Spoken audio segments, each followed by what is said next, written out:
একাদশ শ্রেণীর ছাত্রছাত্রীরা আজকে তোমাদের অর্গানিক কেমিস্ট্রির ইন্ডাকটিভ ইফেক্ট নিয়ে আলোচনা করবো। ইন্ডাকটিভ ইফেক্ট, ভালো করে শোন। ইন্ডাকটিভ ইফেক্ট এটা 12 কাজে লাগবে। ইন্ডাকটিভ ইফেক্ট, যার বাংলাটা হচ্ছে আবেশ ক্রিয়া, আবেশ। ইন্ডাকটিভ এটা কি জিনিসটা একটু ভালো করে দেখো নি, লক্ষ্য করো। যে ধরো একটা জৈব যৌগের কার্বনের চেন আছে, হ্যাঁ, একটা কার্বনের চেন আছে। এই যে বন্ডিংটা গঠিত হয়েছে, এই বন্ডিংটা গঠনে একটা বন্ধন গঠন করতে গেলে ন্যূনতম কটা ইলেকট্রন লাগে? দুটো ইলেকট্রন লাগে। এখানে যে দুটো ইলেকট্রন আছে, কে কে দিয়েছে? এই কার্বন একটা, এই কার্বন একটা।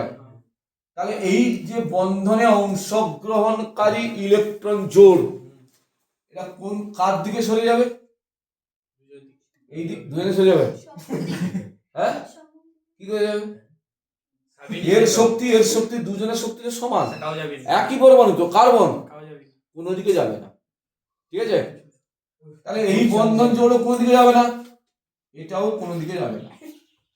কিন্তু আমি যদি এখানে Cl বলে একটা পরমাণুকে আমি যোগ করে দিই কার্বনের সাথে, হ্যাঁ, তাহলে এখানে যে ইলেকট্রন জোড়টা কে কে দিয়েছে? এও দিয়েছে, এই দিয়েছে। এবার এই ইলেকট্রন জোড়টা কোন দিকে যাবে? কার্বনের চেয়ে ক্লোরিনের ইলেকট্রন নেগেটিভিটি বা অপরাতরিক দৈর্ঘ্যটা বেশি, তাহলে বন্ধন জোড় কোন দিকে যাবে? তাহলে ইলেকট্রন যদি ক্লোরিনের দিকে সরে যায়, তাহলে ক্লোরিন সামান্য নেগেটিভ আধান পাবে, ইলেকট্রন নেগেটিভ হবে। কার্বন কি পাবে?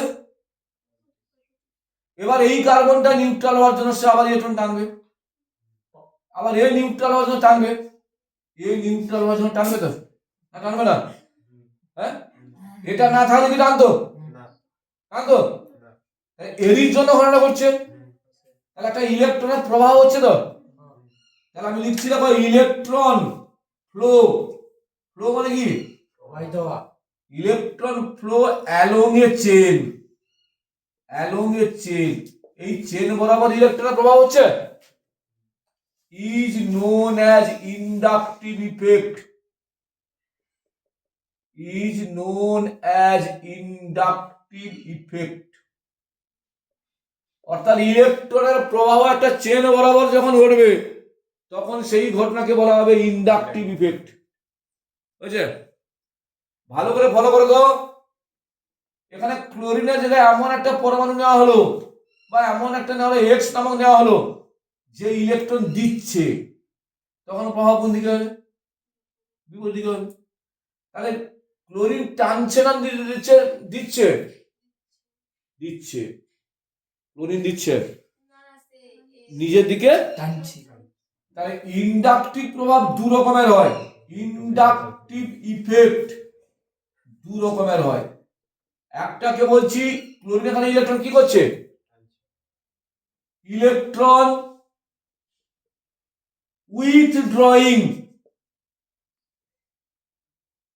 Withdrawing inductive effect, inductive effect,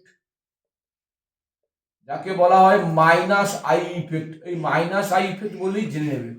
electron withdrawing inductive effect মানে টেনে নিচ্ছে। ব্যাংকে আমার টাকা আছে, আমি টাকা তুলবো, আমি ডিপোজিট স্লিপ নেবো না উইথড্রয়াল স্লিপ নেবো? এই জন্য এই ইলেকট্রন টেনে নিচ্ছে বলে electron withdrawing inductive effect. CH3 যখন যদি এখানে এক্স যদি ইলেকট্রন দেয়, তখন আর একটা প্রভাব হবে electron donating, donating inductive effect, যাকে বলা হয় plus I effect. Plus I, এত কিছু মনে রাখতে পারে, এই দুটো মনে রাখলেই হবে। প্লাস আই প্রভাব, মাইনাস আই প্রভাব। প্লাস আই মানে ইলেকট্রন দেবে, মাইনাস আই মানে ইলেকট্রন। এখন ইলেকট্রন উইথড্রয়িং এর উদাহরণ কি আছে?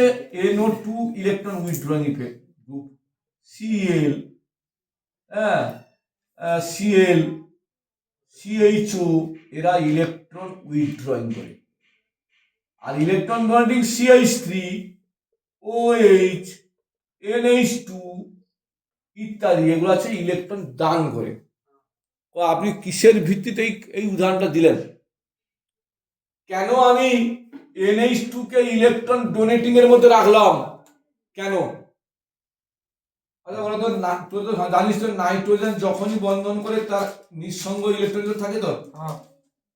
আমার নিঃসঙ্গ ইলেকট্রন জোড় থাকলে আমি তো অপরকে দিতে পারবো, দান করতে পারবো। এই জন্য একটা ইলেকট্রন ডোনেটিং। অক্সিজেনেরও নিঃসঙ্গ ইলেকট্রন জোড় আছে তো, CH3, সে কেন ইলেকট্রন ডোনেটিং? CH3 রাখো তো, CH কার্বন আর হাইড্রোজেনের মধ্যে কে বেশি ইলেকট্রোনেগেটিভ? কার্বন।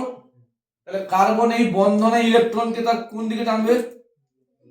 এও তার দিকে টানবে, এই কার্বনটা দিকে টানবে।